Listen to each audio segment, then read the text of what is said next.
Guys, welcome back to my channel. कैसे हैं आप सब? मैं बिल्कुल ठीक हूँ। आज है वेडनेसडे, हमारा मथुरा वृंदावन में डे 3 है आज।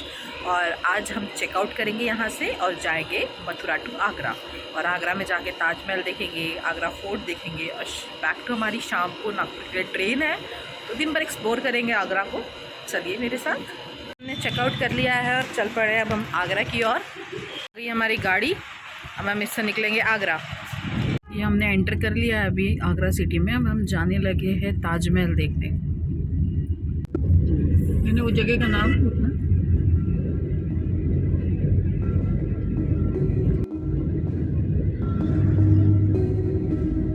मुझे कॉल कर लो, टिकट वाले को नहीं, फिर नहीं कॉल लगेगी।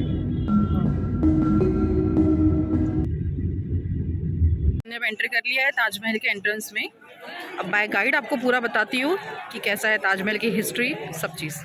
अब हम जा रहे हैं टिकट काउंटर पे।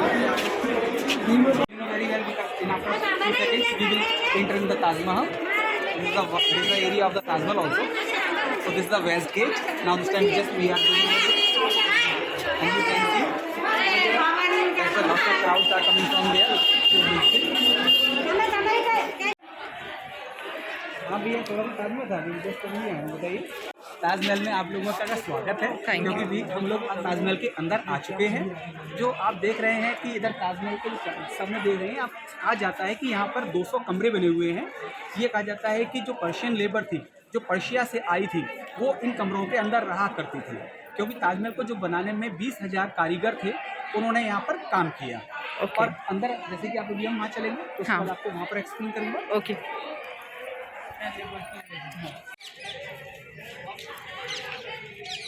So beautiful. जैसा कि आप जानते हैं कि मैंने आपको बताया कि इस ताजमहल के अंदर 200 कमरे बने हुए हैं, जिसमें कि पर्शियन लेबर रहा करती थी। तो इनसाइड यहाँ पर ताजमहल के अंदर 4 दरवाजे बने हुए हैं, ईस्ट, वेस्ट, नॉर्थ, साउथ। जैसे कि ये आप साउदर्न गेट है, southern gate is over there.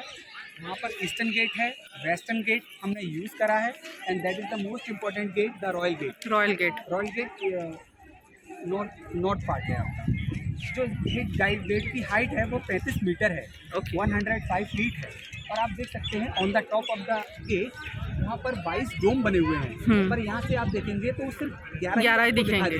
11 inside है, 11 आउटसाइड है। ओके। इट्स ए रिप्रेजेंट, ये दर्शाता है कि ताजमहल को बनने में 22 साल लगे। 22 साल, तो इसलिए एक डोम प्रेजेंट करता है, इसलिए 22 डोम है तो 22 साल लगे इसको।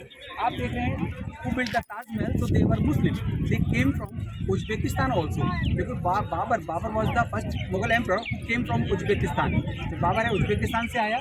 और जो आप सामने देख रहे हैं, जो कुरान की आयतें लिखी हुई है, कुरान की आयतें लिखी हुई हैं, ये स्टार्टिंग राइट टू लेफ्ट हुआ है ना। ये इसको जो अमानत खान सिराजी थे, जो पॉलीग्राफर थे शाहजहां के दरबार में, उन्होंने ये लिखा हुआ है। और आप सामने देख रहे हैं कुछ फ्लावर्स दिखाई दे रहे हैं जी। वो फ्लावर्स हैं, ये आपका इनले वर्क है, वो पेंटिंग नहीं है, वो ये इनले वर्क है। क्योंकि एक आर्ट ऐसी होता है कि मार्बल के अंदर इसको खोदा जाता है, फिर इस पत्थरों को फिक्स करा जाता है। ठीक है, इसके बाद आप जानते हैं कि हम लोग चलते हैं फिर मैं अंदर की तरफ। ओके। हाँ, अब बता दें, पहुँच गए अभी ताजमहल। यहाँ का एकमात्र ऐसा प्लेस है जिसकी खूबसूरती को आपको बातों में एक्सप्लेन करना बहुत मुश्किल है। जब तक आप इसे देखेंगे नहीं तो कोई भी इसके बारे में आप बता नहीं सकते हैं कितना ये खूबसूरत है। सभी लोग जानते हैं कि ताजमहल को जो बनाया वो 5वां मुग़ल बादशाह था शाहजहां, जिसमें शाहजहां ने अपनी वाइफ तीसरी बीबी की याद में ये बनवाया। तो कहा जाता है कि जिसका नाम था मुमताज़ महल। तो मुमताज़ महल कहा जाता है कि शाहजहां की 3 बीबियाँ थी, लीगल 3 थी और इलीगल उसकी 200 से कंकरबाइन थी, जो 200 से ज़्यादा बीबियाँ थी। तो ताजमहल के अंदर जब हम आते हैं तो हम देखते हैं कि इसके चारों तरफ गार्डन बने हुए हैं, जो कि 16 गार्डन बने हुए हैं और 53 फव्वारे बने हुए हैं, जो अभी चल नहीं रहे हैं, बस सवेरे टाइम पे सब चलते हैं। तो 53 फव्वारे हैं। जो ये सिंबल है, ताजमहल की सिंबल है, वो है कि ताजमहल जो कंप्लीट हुआ 1653 में कंप्लीट हुआ, इसलिए 16 गार्डन है, 53 फाउंटेन्स हैं। तो सब लोग कहते हैं कि ताजमहल बना कब। ये बताना जरूरी है कि ताजमहल जो वर्क स्टार्ट हुआ वो दिसंबर में 1631 में स्टार्ट हुआ और 1653 में कंप्लीट हुआ। जो आप सभी जानते हैं कि 17 साल जो मेन ताजमहल को बनने में लगे, तो 17 साल में सिर्फ मेन बिल्डिंग व्हाइट मार्बल जो बिल्डिंग है उसी को ताजमहल बोला जाता है, और वो 17 साल लगे। उसके बाद में आप यहाँ देख सकते हैं एक मॉल दिखाई देगी, और उसके बाद एक गेस्ट हाउस है उनको, और ये 3 स्टोरी इंट्रेंस गेट है, इसको बनने में 5 साल लगे। तो 17 और 5 22, तो इसको टोटल 22 साल लगे। और आप देख रहे हैं कि तो ताजमहल का टोटल हाइट है जो है वो 81 मीटर्स है, 243 फीट है। और आप ऊपर देख सकते हैं ऑन द मेन डोम के ऊपर एक मेटल का पीस बना हुआ है, जिसके अंदर 2 सिंबल्स बने हुए हैं। उसकी जो लेंथ है वो 10 मीटर्स है। और ऊपर देख सकते हैं हाफ मून बना हुआ है, वो मुस्लिम्स के लिए बना हुआ है, मुस्लिम सिंबल्स है। और ऑन द टॉप उसके कोकोनट बना हुआ है। ये कहा जाता है कि ताजमहल जो मिक्सचर है वो हिंदू और मुस्लिम परंपराओं का मिश्रण बना हुआ है, इसीलिए इस बिल्डिंग को इंडो इस्लामिक बोला जाता है। एक तो वाटर पैलेस बने हुए हैं और एक तरफ हमारा म्यूजियम बना हुआ है। तो जैसे कि आप जानते हैं कि जो वाटर पैलेस है वो उस समय पर बनाया गया था जब ताजमहल बना था। इसका तात्पर्य ये था बनाने का कि जो फाउंटेन्स हैं इसमें पानी के लिए बनाया गया था। इसलिए जो रिवर जहाँ पर इसके पीछे रिवर यमुना है, रिवर यमुना से पानी को बुल काट के वगैरह ऊँटों के द्वारा या बैलों के द्वारा लाया जाता था, और उसके बाद ये टॉप पे इस पानी को पूरा स्टोर करा जाता था, और वहाँ पर पानी को एकदम चल सके। पर आज तो ये फाउंटेन जो सिर्फ पंपिंग मशीन्स के द्वारा चलते हैं, जो कि आज नहीं चल रहे हैं किसी कारणवश, और मे बी रोज ये चलते हैं। पूरा चारों तरफ से सिमेट्रिकल है, all the 4 side it's like a same, तो चारों तरफ से एक साथ दिखाई देता है। जो इसके आप पश्चिमी जगह पे देखेंगे तो ये मस्जिद बनी हुई है, मॉस्क है, और सेम बिल्डिंग इसके पूर्व में बनी हुई है वो गेस्ट हाउस है। दोनों बिल्डिंग एक समान बनी हुई है कि जिससे कि ये सिमेट्री लगे। और आप देख रहे हैं ऊपर हुक्स देख रखे हैं, जो कहा जाता है कि 1971 में जब पाकिस्तान के साथ वॉर हुआ इसमें पाकिस्तान बॉम्बिंग ना कर सके, इसलिए इस बिल्डिंग को चारों तरफ से ढक दिया गया था, क्योंकि चांदनी रात में ये बिल्डिंग चमकती है।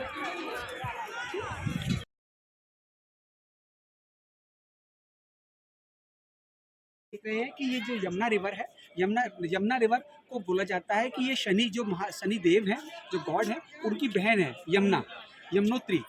तो इसीलिए इसका कलर जो है वो शनि देव के समान ही काला है।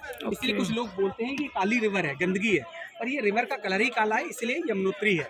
और आप सामने देख रहे हैं फाउंडेशन देख रहे हैं, जो फाउंडेशन है वो मेहताब बाग के अंदर बना हुआ है। उस फाउंडेशन को शाहजहां ने एक ब्लैक ताजमहल बनवाना चाहता था। वाइट ताजमहल शाहजहां ने बनवाया अपनी वाइफ की याद में, और ब्लैक ताजमहल बनवाना चाहता था वो खुद के लिए। पर उस समय इसकी कॉस्ट आया 40 मिलियन रुपीज़, 40 लाख रुपए इसका कॉस्ट आया। तो उसमें 40 मिलियन का हो गया, 4 करोड़ रुपीज़ का कॉस्ट आया। तो उसमें जब उसको बच्चे को लगा, औरंगजेब को लगा कि मेरे फादर जो है पूरी संपत्ति को लुटा देना चाहते हैं, तो उसने उसके लिए अपने पिता को कैद कर लिया। जो उसने अपने पिता को कैद करा वो आगरा फोर्ट में कैद करा। तो 8 साल वहाँ पर शाहजहां कैद रहा अपने बेटे के द्वारा। जब उसकी मृत्यु वहाँ पर हो गई, उसके बाद उसने उसकी डेड बॉडी को वहाँ से भेजा और उसकी माँ की बगल में ही उसको दफना दिया। मतलब शाहजहां अपनी मुमताज़ महल के बगल में ही दफना दिए गए। तो ताजमहल के अंदर 2 पेयर ग्रेव हैं, 2 जोड़ी ग्रेव बने हुए हैं, जो कि आप सभी जानते हैं कि एक पेयर ओरिजिनल है, एक पेयर डुप्लीकेट है। जो ओरिजिनल ग्रेव बना हुआ है वो अंडरग्राउंड हॉल में बना हुआ है।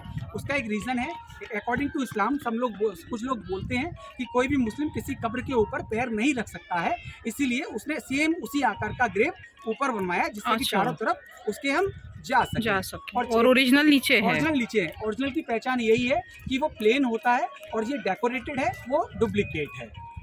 ओके। जैसा कि आप देख रहे हैं ताजमहल के अंदर 4 मीनार बने हुए हैं। चारों मीनार जो देख रहे हैं आप सीधी नहीं बनी हुई है, ये थोड़ी सी तिरछी बनी हुई है। इसका एक रीज़न ये है क्योंकि अगर कभी बनाया गया, क्योंकि अगर कभी कोई अर्थक्वेक ताजमहल में आता है या आगरे में आता है, तो ये जो मेन मीनार हैं ये मेन डोम पे ना गिरे, ये दूसरी तरफ गिरे। ओके, चारों तरफ आगे अदर साइड्स में इसका बना हुआ है। ओके, मैं देख लिया ताजमहल, आगरा फोर्ट। अब हम जा रहे हैं स्टेशन की ओर। बीच में कहीं रुके खाना खाएंगे और फिर रात की गाड़ी से चले जाएंगे नागपुर, बैक टू होम।